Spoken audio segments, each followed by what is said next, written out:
Welcome one and all to another day here at the Damage Report. I'm Iadarola, but much more important than that, she is Adrienne Lawrence. Adrienne, how's it going? It's going pretty good. It's wild right now with the news cycle, but it's good. Yeah, was it 2 days ago? I like having both Trump being found liable when it comes to the sexual assault claims and George Santos having the charges against him. I mean, that is about as big of a singular news day as we've had in quite some time. Maybe Tucker Carlson being fired, maybe Russia invading Ukraine. I don't know what else in the last year or so could compare with that. It's been exciting. Seriously, it has been something special. I don't know if we can handle anymore. I think we're good. If everyone else could just calm down for a little bit.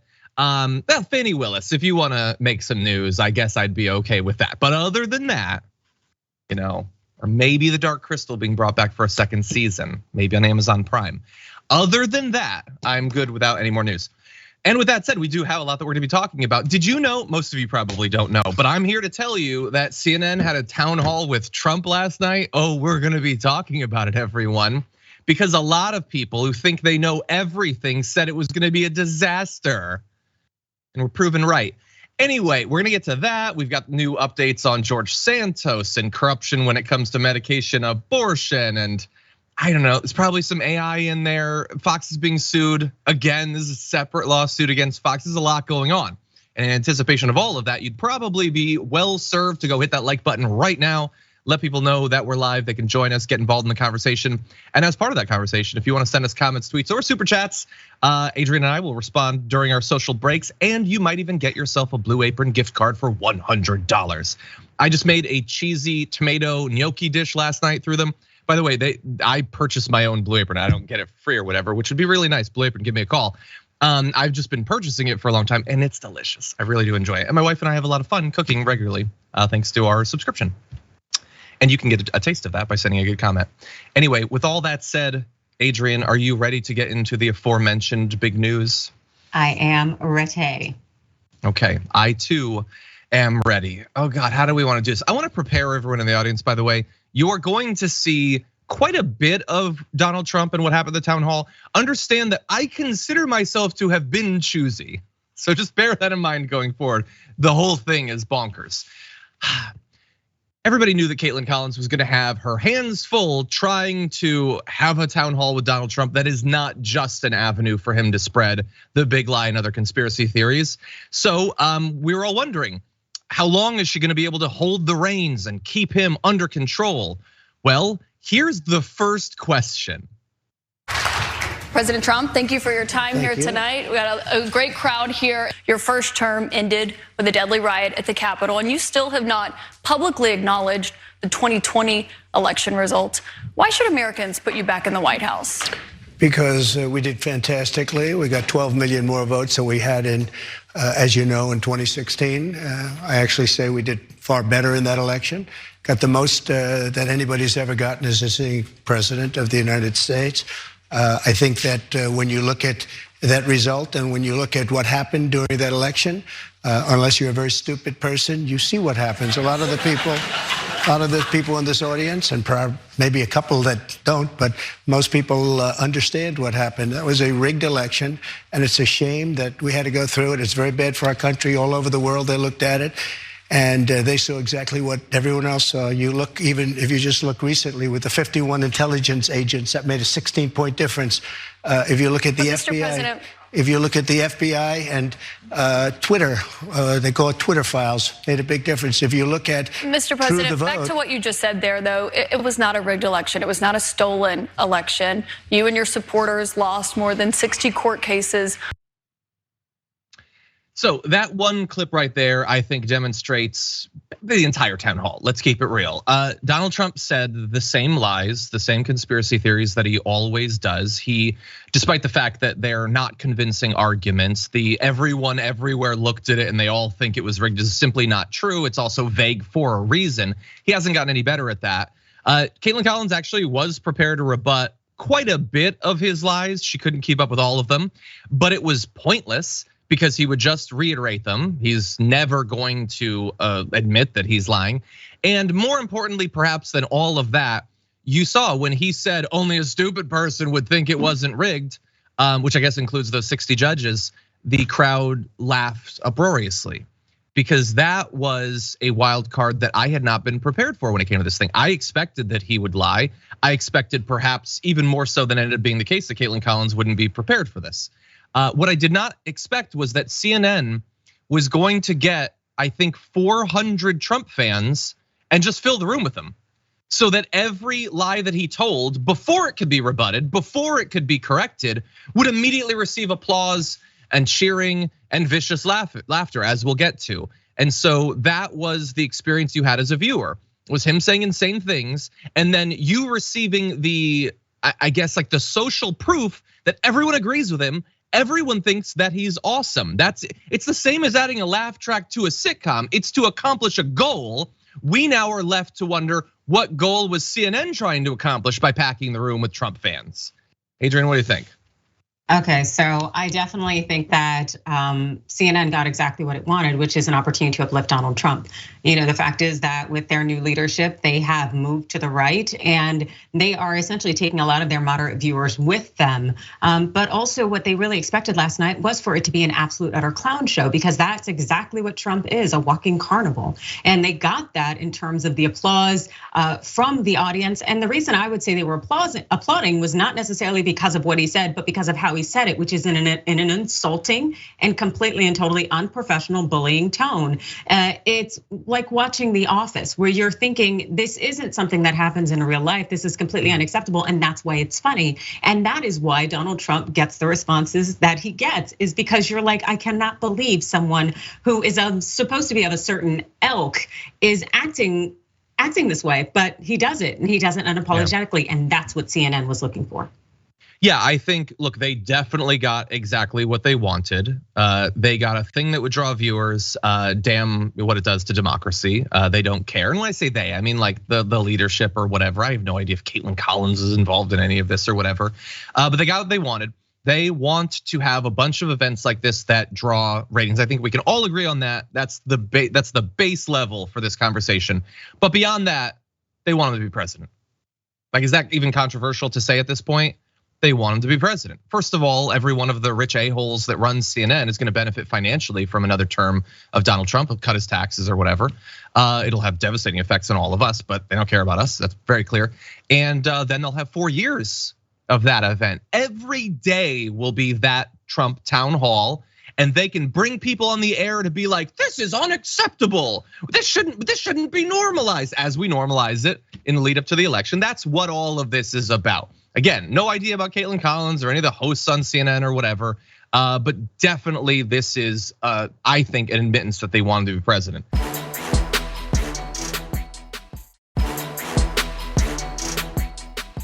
And while asking about some of the most important topics, what the result of the election was, January 6th, he said the rioters were there with love in their heart.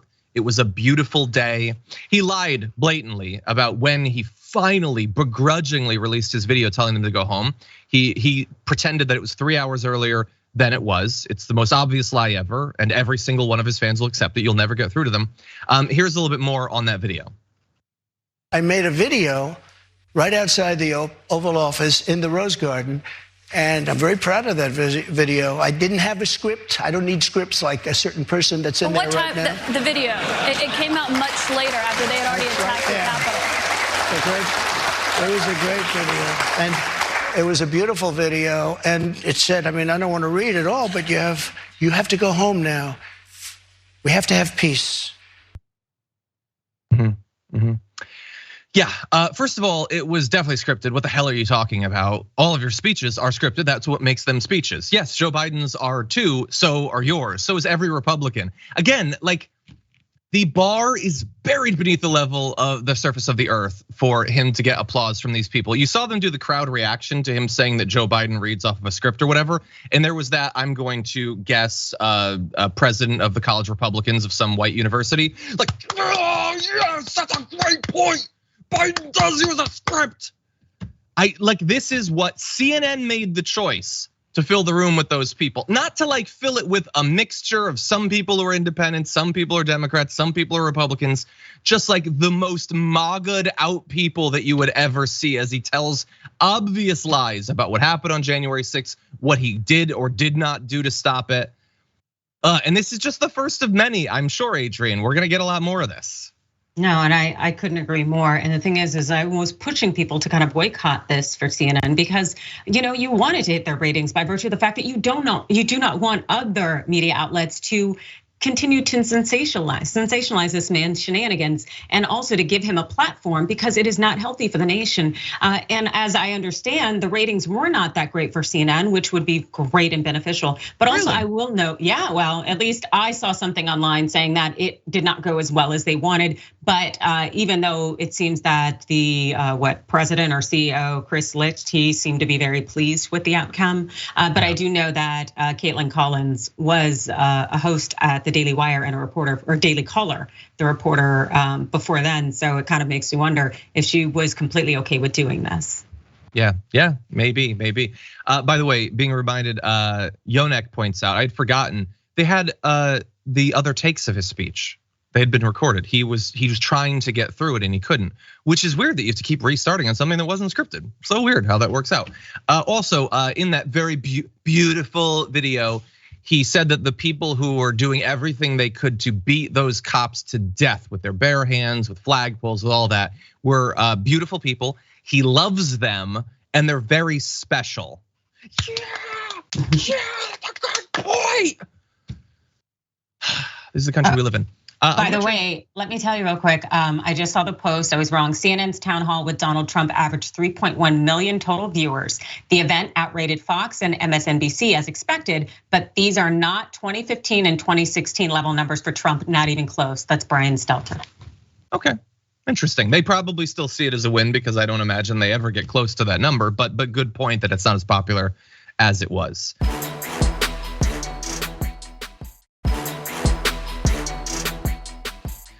Now, we've got a couple of other big topics to get to. I want to start with an important one, though, just to remind people of the stakes going forward for 2024.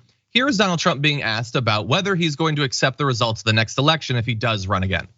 The results of the 2024 election. Yeah, if I think it's an honest election, absolutely, I would. Will you commit to accepting the results of the election regardless of the outcome? You want me to answer it again? If I think it's an honest election, I would be honored to.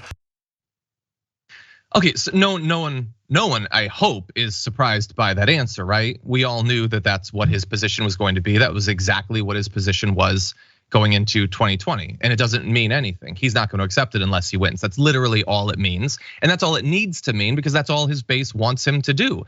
They don't care whether it's actually rigged against him or not. They only care if he wins or not. He, as a result of losing all of those court cases, as a result of the failure of his coup attempt, if you believed, perhaps naively, perhaps optimistically, that there has been any improvement in the likelihood that something like this would happen again, he's reminding you, no. If he can steal the election, he will do it. And I don't mean by rigging the machines or whatever. I mean by literally storming the Capitol and murdering our politicians. If he can do that successfully, he will do that. If the people that they've put in charge of county elections boards or secretaries of state can, say Houston's votes don't count anymore, or something happened in Atlanta, I guess we have to redo the election, they will do that. Whatever your worst nightmare is of the way that the 2024 election will go, what will happen afterward if Biden legitimately wins is likely to happen, so prepare yourself. Adrienne, what do you think? I think that we are headed for more trouble. We have the opportunity to shut down Donald Trump, to use the Constitution to our advantage and to hold him accountable. But unfortunately, it seems the Republican, the GOP did not have the collective integrity and courage to actually do what needed to be done. And now we are finding ourselves in a similar position.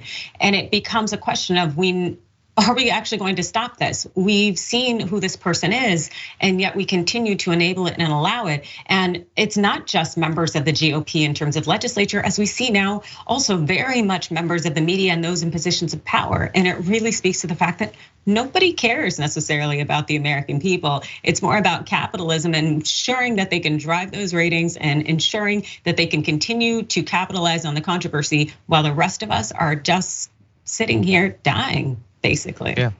Yeah, or waiting to die. At the very least, terrified of what's going to happen. There's probably a lot of cases where I would want her to do something else, Caitlin Collins or something. But like, I do sort of feel for her in that moment. He says, "I'll accept it if it's honest." She like reiterates the question. He says it again. Look, maybe there are more clever, more intelligent people than me that could come up with something she could say in that moment that would matter in literally any way. But I don't know what it is. He's going to say that because again, it isn't about him, it's about what he is allowed to do and whether there's any consequences for it from the only people that matter, which is his base. And there are other politicians, even Republican politicians, that if you point out that they're being wildly hypocritical or whatever, they will be laughed at perhaps, or their base will turn on them. There's nothing he can say that's going to do that. They know how ridiculous what he's saying is. They know what it means. They know that it means that if he loses, he will never accept it. But that's what they want. So what is a reporter, even if we were to forget about her past with the right wing and everything, and just assume that she is a perfect, pure, like avatar of journalistic ethics, what is she supposed to do in that moment? I don't know. I think that is a good question. The thing is, I still have issues with her even putting herself in that position. I wouldn't want to be a part of enabling that man in any way, knowing that what he stands for is insanely problematic to our democracy. And so empowering that by giving him a platform. Plus, there were also times last night where it was clear she was egging him on in ways of which, she didn't have to say that. She did not have to, goad him, so to speak, yet she did because she knew he would lash back out. I think it was when they were having that tussle back and forth and she's like, well, that's why I asked the question or something like that. It's like, I think we've all dealt with toddlers at a certain point in time. You don't have to tit for tat with it. And she did. And I'm just like, that's completely and totally unnecessary. But she was able to get that "you're a nasty girl, a nasty woman" comment from it. And that's what they were looking for, those shocking moments, as opposed to actually holding leaders accountable and not giving them platforms when they are fascist. Yeah, that is a good point. Like it's one thing to not be able to rebut it when it happens. It's another to enable it happening in the first place. So it's a great point. You brought up though the nasty woman thing that came as a result of a question about him stealing the classified documents. So why don't we jump ahead to video 5 and we'll play that interaction. Why you held on to those documents when you knew the federal government was seeking them and then had given you a subpoena to return them. Are you ready? Are you ready? Can I talk? Yeah, what's the answer? Do you mind? I would like for you to answer the question. Okay, it's very simple to answer. That's why I asked it. It's very simple you're a nasty person, I'll tell you. Can you answer why you held on to the documents? I was negotiating and we were talking to NARA. That was when he called her a nasty woman, the cheering and clapping and all that. I've been rewatching some Married with Children, and like when Al would come through the door, you can't speak for a few seconds because that's the exact same reaction. It's just like this. Like, let me ask you a hypothetical.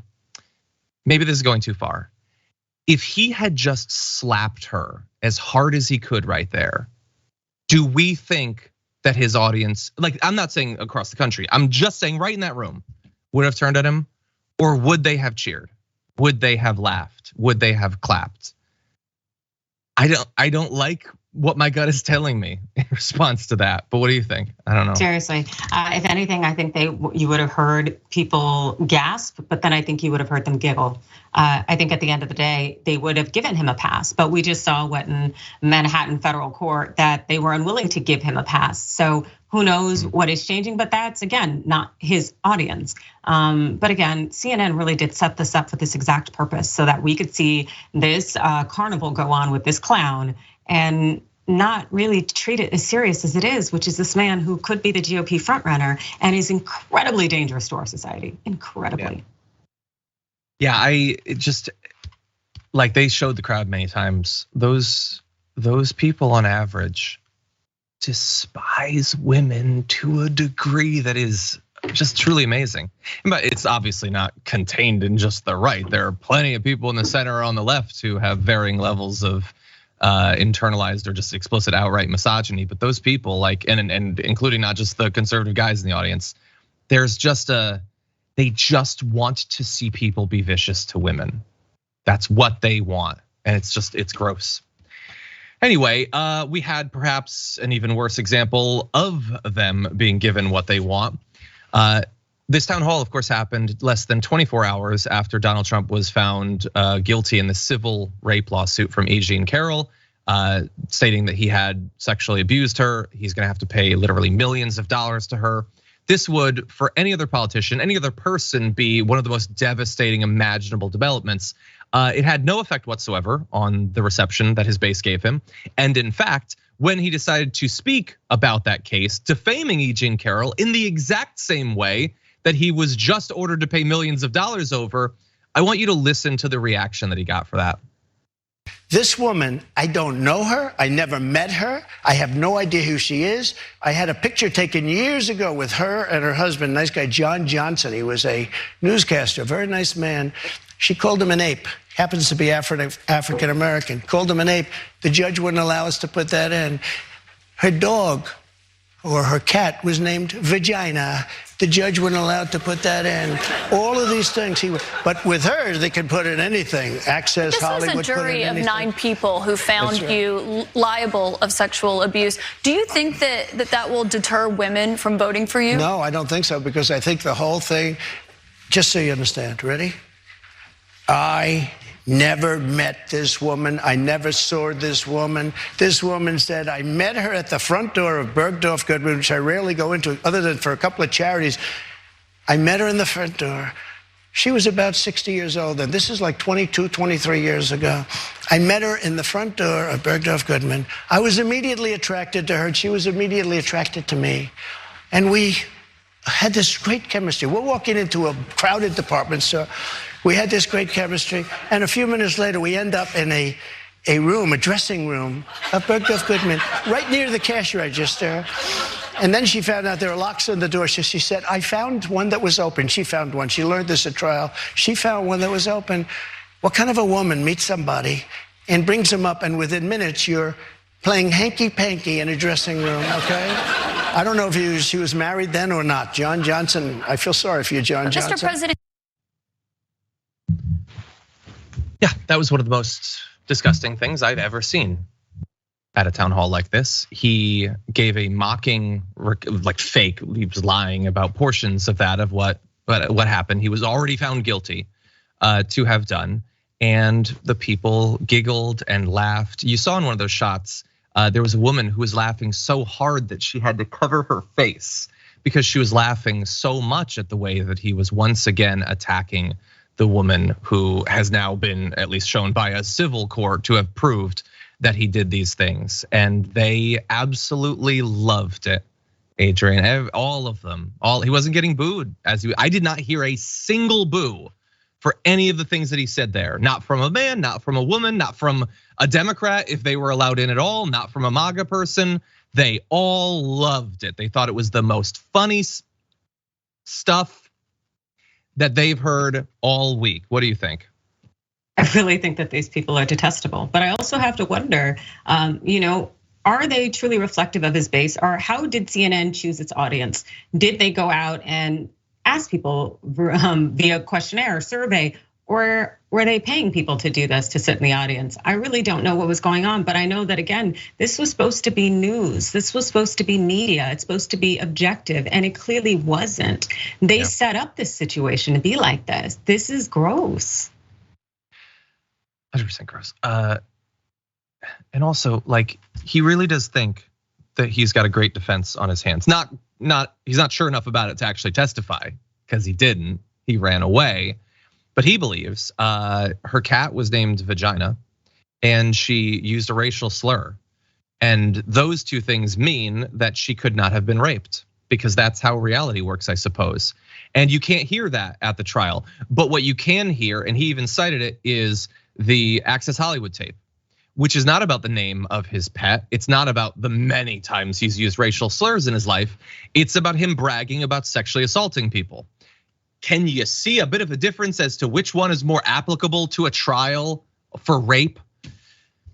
But anyway, yeah, it's just, the people are gross. They're just utterly gross. Like, there is almost nothing more core to being on the left side of the spectrum than empathy and compassion. It's what drives a lot of your other values, which drive the policies that you want. But man, sometimes these people strain the ability to empathize for them individually, at the very least, if not as a group, when they are just so gross. But anyway, look, I don't know how much more of this we have time to get into. I think we're gonna go to the reactions. He lied about, just assume everything else. We can't play all the tapes. I can't read all the quotes. He lied about the content of the crowd that attacked on January 6th. He lied about abortion. He refused to admit that Vladimir Putin has committed war crimes. It's indisputable, but he's not gonna say it. He said that if we defaulted on the national debt, it would be just a bad week or a bad day. They roll the dice on that. He lied about his call with Brad Raffensperger. We've all heard it. He lied about what he said. Every single person in that room has heard it. They didn't care that he lied. They loved that he lied. Let's see. He said that we should default on the debt, even though he had previously said that debt ceiling negotiations should never be used. That was when he was president. Now he's not, so he gets to flip on it. He joked about that. The crowd knew that he was joking about that it was obvious hypocrisy, and they loved it because they don't care about any of this. He refused to say whether he thinks that Ukraine or Russia should win the war. It's all the same to him. What's the difference, I suppose? And it's just like one thing after another. Again, look, they can have him on, they're allowed to. They're a news network, they can do whatever they want.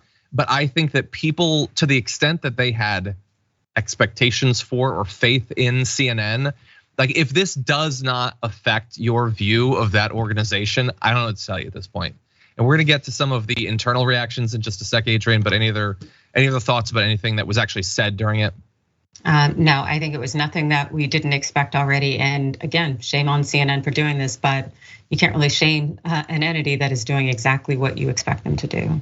Yeah, all of them are doing, whether it's the host, whether it's Trump, whether it's CNN, exactly what will get them money and fame, notoriety, whatever. They're doing that. Okay, I wanna come now to how people have responded to it. We're gonna start off though with video 8. Whenever you're ready, we can just launch directly into that. I know you said earlier that you will not comment on the platforming of such atrocious disinformation, but I would. I think it was a profoundly irresponsible decision. I don't think that I would be doing my job if I did not say that. And what we saw tonight was a series of extremely irresponsible decisions that put a sexual abuse victim at risk, that put that person at risk in front of a national audience, and I could not have disagreed with it more. It was shameful. I think that in that video, Representative Alexandria Ocasio-Cortez represents, I would guess, the majority opinion on CNN's decision to have Trump on to do exactly what he did. They knew he would do it.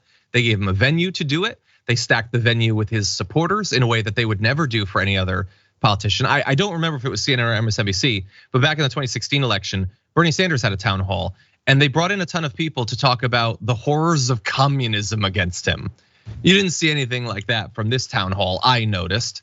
But anyway, as much as I love that AOC is pointing out that this was a terrible idea, if you have any hope that the fact that people are aghast at this is gonna change CNN's view, not a chance in hell. We already know that on a network-wide editorial call, Chris Licht, one of the heads of CNN, congratulated Caitlin Collins on a masterful performance. Said, we all know covering Donald Trump is messy and tricky, and it will continue to be messy and tricky, but it's our job. I absolutely unequivocally believe America was served very well by what we did last night. People woke up and they know what the stakes are in this election in a way that they didn't the day before. And if someone was gonna ask tough questions and have that messy conversation, it damn well should be on CNN so that we can reap the money. I added that last part, but that was the subtext. While we all may have been uncomfortable hearing people clapping, that was also an important part of the story, because the people in that audience represent a large swath of America, and the mistake the media made in the past is ignoring that those people exist, just like you cannot ignore that President Trump exists. I will give him like partial credit on that last point. It is good to be reminded of how absolutely gross his base is, perhaps. The idea that we needed CNN to give him an audience of millions to lie about the election, lie about the woman he sexually assaulted, because we needed to be reminded of the stakes, go all of the way to hell. What the hell are you talking about? There is not a person in America that doesn't know what the stakes are in this election. We don't need you to conveniently, while making money, remind us of them. Adrienne, Yeah, it seems that everything Chris Licht is giving here is really just giving away the fact that CNN really just wants to join the right-wing circuit and uplift it and trying to justify it with these purportedly objective journalistic takes. And that's not who CNN is anymore. And we're gonna continue to see shifts in their programming and slanted viewpoints. I think they're gonna end up being more like Fox News at the end of the day. And it's unfortunate, but again, as you pointed out, that's where the money is. Yeah, in a reasonable country, CNN would be the kind of embarrassing right-wing news station. And that would be the extent of it. That would be too far for most people. Instead, that's just the beginning of the spectrum of mainstream media. Anyway, okay, let's see. You know who else thought that this was a great event? Oh, what do you know? Trump did. His campaign told Jason Miller, I should say, told Dylan Byers, it was fantastic. Keep in mind, many CNN viewers haven't seen him talk about his policy views on saving America in quite a while. Oh yes, that's what he talked about, his policy views. But he is right. A lot of CNN viewers probably haven't watched a Trump rally before, and so CNN gave them the ability to do that. It was on a town hall. I think it literally wasn't a town hall. They had a couple of questions from the audience. It was a rally. They gave him a rally. That's what they did. Now, a few network executives sent in anonymous comments. One said having people applaud those sexual abuse comments definitely made me question my allegiance to this network, which I guess the allegiance continues because it's still anonymous. Anyway, one former CNN executive says it was an unmitigated disaster. The audience was like a Trump rally. Caitlyn had no support in the room. They were mocking her. And a third TV industry insider said Chris Licht gave Trump a rally. Yeah, that's what it was. And what do we think, Adrienne? A month until the next one, maybe, like at the longest. 6 of them this year. What do you think? Yeah, I could definitely see CNN hosting more of it. Again, I expect more right-wing slanted news coverage from them. I'm just wondering if right now also what they're trying to do is pick up the Fox News viewers who left Fox News because of Tucker Carlson's departure. Either way, it's not going to work out well for them in the end, but it will show to be profitable, I'm sure, at a certain point in time. But still, I can't see this actually going to be anything fruitful. CNN had really built a brand on being right kind of in the center and being more of a moderate. And so I just don't think that individuals are gonna trust CNN no matter how many Donald Trumps they put out there to act up. Yeah, I think you're right. And also I think, look, they wanna get, I agree that they wanna get some of those Tucker Carlson viewers, but I know those viewers have been told not to trust CNN for like the last 10 years by Tucker Carlson. That just seems like that's gonna be a really hard play.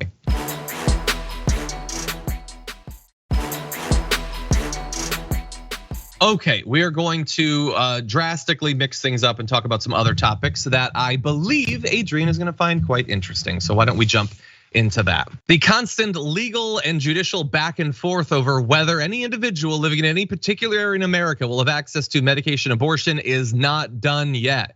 And the next judge who is set to hear a case having to do with medication abortion is a real doozy. So hold on to your butts as you find out about James Ho, who along with 2 other conservative judges will hear a case on May 17th. We're 6 days out from it at this point. Ho is the Federalist Society MAGA darling of 5th Circuit Court of Appeals, who's written very aggressive opinions, including one from 2019 in which he said that, quote, abortion is the immoral, tragic, and violent taking of innocent human life, which, bear in mind, I'm not a lawyer. I've never been to law school. I wouldn't have made it through, but I feel like that is not legal language. I feel like that's moralistic, ethical language. That's philosophical language, but he's writing it as if it is legally grounded. He, by the way, of course, was put on the bench by Donald Trump back in 2017. In 2019, he said that a trial judge's ruling, which struck down a 15-week abortion ban and which was affirmed by the 5th Circuit under the then standing Roe precedent, displayed, quote, an alarming disrespect for the millions of Americans who believe that babies deserve legal protection during pregnancy as well as after birth, and that abortion is the immoral, tragic, and violent taking of innocent human life. We're gonna add one more ingredient into this vile stew. When he was sworn in, it apparently happened in this, to put up this picture, this incredibly fancy library owned by Harlan Crow. So that's fun. Oh, Ted Cruz was there. So overall, a great guy. Adrienne, what do you make of this? Do you have any expectations for what this panel of 3 conservatives is going to do? I think we're going to see exactly what we have seen from these panel of conservatives that Trump had put in place throughout our judiciary. Is we're going to see uneducated, uninformed decision making that doesn't rely on the law or maintaining precedent or any kind of truly intellectual, in-depth analysis, but largely is looking to bolster Christian fascism, this ideology that we should allow these Christian biblical principles to be the law. And that's not what they are put on this court to do at all. The separation of church and state, it's as though that was a suggestion as opposed to a mandate. And that is clearly not the case based on our government. But these individuals who are out there are looking to make that the lay of the land or the law of the land, shall we say. But we know there are no laws other than those in the Bible for them. I wanted to ask you more generally about some of the recent judicial opinions on medication abortion. So you have what appear to me to be a series of people who are technically judges, but clearly want to be either religious leaders or perhaps hosts of shows on The Blaze or Alex Jones's network. When you pluck a particular medication that was approved years and years and years ago, that is available in the vast majority of the countries on earth, and then say, no, I don't think it should be used. Like, I'm not familiar with this ever happening before. Have you seen anything like this? No, generally you're not supposed to interject your own personal ideology or philosophy. You're supposed to abide by the law, back up the science. When you are working in law, what you do is essentially you end up putting on a bunch of different hats. You learn all of the information by researching and reading the data. You don't just read the arguments that are made, but you ensure that you are applying facts. You apply the law to the facts. And in this situation, what these conservative judges are doing is skewing the facts. They are completely and totally, to some extent, ignoring them, creating their own idea as a set of facts, and then trying to claim, well, hey, we can't do this with the law because the law says that under these set of newfound facts that we're not supposed to uphold this medication. They're just completely making up the facts. Yeah. Yeah, and ignoring, I think, convenient facts or inconvenient facts as well. So here's one. 2/3 of Americans say that mifepristone, I always have trouble saying that. I'm not a lawyer, I'm also not a doctor, although I have watched many episodes of House, say that it should remain on the market. Only 24% of Americans say that it shouldn't. Some of them might claim that the reason that they want it taken off is because they don't think it's safe, but let's be clear, they don't care. They just want it gone. They don't care if it's safe, they don't want it to be used. But why am I listing a poll of what people think? As if we live in a democracy or something. Here are some truly terrible facts. Since Roe v. Wade was destroyed, according to the National Abortion Federation, we found a sharp increase in violence directed against abortion providers and patients. Now, this isn't super new. There had been, terrorist attacks on these places for a long time, but apparently it has gone up quite a bit. A 9-fold increase in reported cases of stalking, a doubling of burglaries, and a 29% increase in assaults and batteries between 2021 to 2022. Bomb threats have increased by 133%. Obstruction has risen more than 5-fold. And again, it's like, this is like a slightly more policy-centric version of what Trump did with his white supremacist rhetoric, the racist things that he would say, anti-Semitic, all that. It's not like these things were new in American politics. They've been around longer than America has been around. But when you have incredibly powerful people tell you, no, this is good, this should not be hidden, this should be out there, you are better if you're this way, well, then you're gonna find a lot of people being more aggressive. And so millions of conservatives have been told, no, we're probably done with abortion as a country. We're wrapping up the last few states that still allow it. And so they feel emboldened to go and attack people. And so I don't know, you hate to see it, obviously, Adrienne, but what do you make of what we're seeing? This is par for the course, in a situation like this where you had the right making up these quote unquote facts about abortion. and riling up their base who think that their way has to be the way. And you just end up in situations like this. But the thing is that I expect to see more reporting on is the murder and assaults on women who can't access abortion and their partners do not want to have the responsibility of a child. There's going to be considerable violence against those women in the coming years. So it's just going to be violence, all around violence, simply because individuals can't allow women and birthing people to control their bodies. Yeah, you're 100% right. I hope that we do. We'll see. The media has talked a lot about abortion since Roe v. Wade was destroyed, or the leak came out and implied that it would, but we'll see. That's gonna require a commitment to taking stories that might initially start off as just local and making sure that people know about them. Also, we're gonna eventually have to make sure that we cover when the state begins to execute women for and birthing people for having abortions. They are gearing up in multiple states to make that a criminal offense. They're going to be locking people up. They're going to be executing them. That's the pro-life country that we're moving towards. In any event, we have a couple of other stories, including updates on George Santos. That's who I know him as. You might know him by a different name, but in any event, we know that he's in trouble, and we're going to give you some more details on that after this.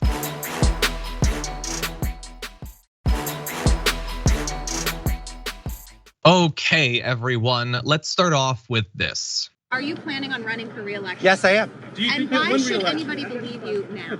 Well, like I said, I will prove myself innocent and then we'll move from there. And re-election is a very far time away from that.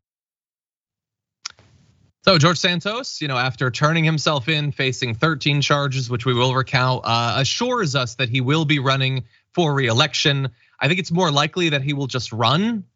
I think at any moment, I think he might just start running and reinvent himself somewhere off in the hinterlands. Anyway, he pleaded not guilty yesterday to 13 federal criminal charges. He was released on a $500,000 bond. I assume, Adrienne, that represents that the court considers him to be a fairly serious flight risk, which I think is putting it lightly. Yes, because generally, if you are a significant public figure, they will release you on your own recognizance, thinking that, hey, you're not gonna necessarily go anywhere. We know where you are, there's always cameras following you, but that tells you that the court is like, no dice, bruh. We know you could be Dr. Richard Kimball in a whole 5 seconds. You will be the fugitive, give me your passport, you're gonna have to stay here. Yeah, and by the way, I would go over the check for that 500,000 a couple times, considering who we're talking about here. Anyway, he was charged for a lot of stuff. I don't know if we have time to go through all of it. Alleged wire fraud, money laundering, theft of public funds, lying to Congress, which they all do, but he's being charged for. Anyway, 7 counts of wire fraud, 3 counts of money laundering, 1 count of theft of public funds, 2 counts of making materially false statements to the US House. And that's just the crimes that George Santos is accused of doing. Wait until we get into Anthony DeValder and Katana Revanche and all of that. It stacks up. Anyway, he allegedly executed a scheme, according to the indictment, to quote, defraud supporters of his candidacy for the House by inducing supporters to donate to a company, quote, under the false pretense that the money would be used to support Santos's candidacy.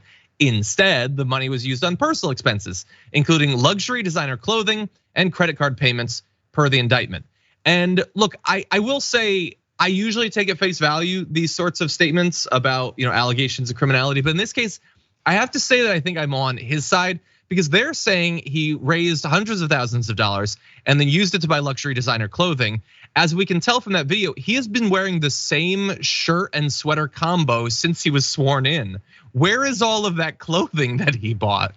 Maybe he defrauded the department stores, I don't know. But anyway, these are serious charges. They are quite believable charges, I will say, Adrienne. That is my amateur approach to this. What do you make of what he is being alleged to have done? I think it sounds consistent with what we know of Mr. Santos, DeValder, so on and so forth. This isn't really shocking. The man has lied and lied and lied some more. And so it's really weird how he seems to be so indignant about his innocence when he got into his position lying, and he's shown us nothing other than being a lie. So I don't get it, but yeah, the charges seem on point. Yeah, he's calling it a witch hunt. Like, ha ha ha ha. I see what you're doing there. Like I really don't know to what extent he realizes the way he is perceived. Like he has had, like Trump has no shame, but I would say that George Santos is on a similar level of, if it was me, if I was George Santos, you would never see me in public again. Like, I would find a way to never be seen. But he keeps going out there despite all that he's facing. And by the way, George Santos is not just facing those 13 charges. There's also other investigations that are going on. Actually, here's a staffer of his. Take a look at this. Your testimony to the FBI was that you had been inappropriately touched by the congressman. Is that true? That is correct, and I think we can see that play out as well. The ethics committee, of course, is still looking into that, and now they've got a whole nother ball game that they have to look into. The speaker is not going to have a choice now but to address these allegations and these criminal charges when they are handed down tomorrow. A lot of people have asked me today, since this news broke, is the congressman going to resign? And the reality is he's not going to resign, Chris, because he can't afford to resign. The man has no money elsewhere. And that is a whole nother thing that they're going to be looking into, the possibility that he inappropriately touched this person. I don't have any additional knowledge about the allegations, but he's facing that. We also, Adrienne, have one more bit of news that I believe just broke this morning. We'll see what ends up happening with it. But prosecutors have proposed a deal apparently in which Santos would pay a fine to the state of Rio de Janeiro and reimburse the fraud victim. Remember in his like check fraud thing that he did down in Rio for the full amount he stole, adjusted for inflation, and the embattled lawmaker is expected to appear before a Brazilian judge at a video hearing. So that's a whole nother separate thing that he's being investigated for. So there's a lot going on. Yes, and something that I think would be very novel and could actually be very successful is I would wage a defense of some kind of mental infirmity, because as you mentioned, the level of shamelessness, it's not normal. It's not kind of like Donald Trump where he tries to amplify it. You can kind of tell that he knows what the truth is. DeVolder is committed and devoted. And as much as there probably hasn't been that much success in saying, I'm a wild raging narcissist, and that's why, I should be getting a pass here. I think to some extent you could show that this goes to the level of this man having no idea that he should not be acting this way. But yeah, it could be interesting, but I would try to essentially push the case law because I really think that's the only thing that could save Santos. Yeah, that is fascinating because look, I'm not apparently at this point I'm not anything. I'm not a lawyer, I'm not a doctor, I'm not a psychiatrist or a psychologist. Although I did pursue political psychology, so maybe there's something there.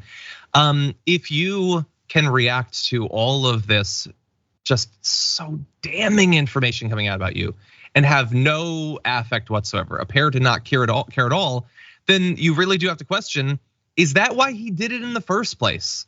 Like when you find out that a person has defrauded veterans by fraudulently raising money intended for dog cancer treatment and then you steal it, that is arguably more evil than anything Cruella de Vil was made to do. You can't really be right in your mind. There is clearly something wrong with George Santos. Now that doesn't mean that he's not responsible for what he does, obviously, he's a full-grown man.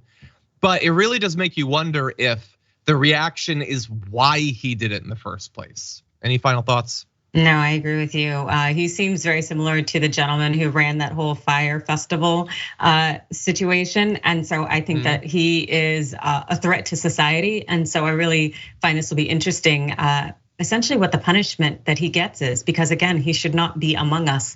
He's a dangerous person as far as I'm concerned. Yeah, and argue at least now also a danger to himself in all. Exactly, but there will be a great Netflix special. So just letting you know, there will be a real good Netflix special. It's a matter of who's going to play him, which I think who you got. You need to do a poll on that. I'm not sure yet, but I'm going to look around just a little bit. We'll see. I've seen John Lovitz has done a pretty good George Santos. I personally think that Bowen Yang does a really good George Santos. I could see that. I'm not sure. But if anyone has any ideas in the chat, give us a good one and you might earn a Blue Apron gift card. Anyway, with all that said, that is all the time we unfortunately have for the first hour of the show. But there is a lot more to come in the aftermath, including Fox being sued again, more lawsuits against them. Tommy Tuberville defending white nationalists in the military, and finally some people fighting back against deep fakes, both in like portraying someone as being nude or in sexual activity, as well as in politics. Both of those big topics, so you're not going to want to miss it. With that said, thank you everyone watching on the linear platforms, listening on the podcast. For the rest of you, we will see you in just a few.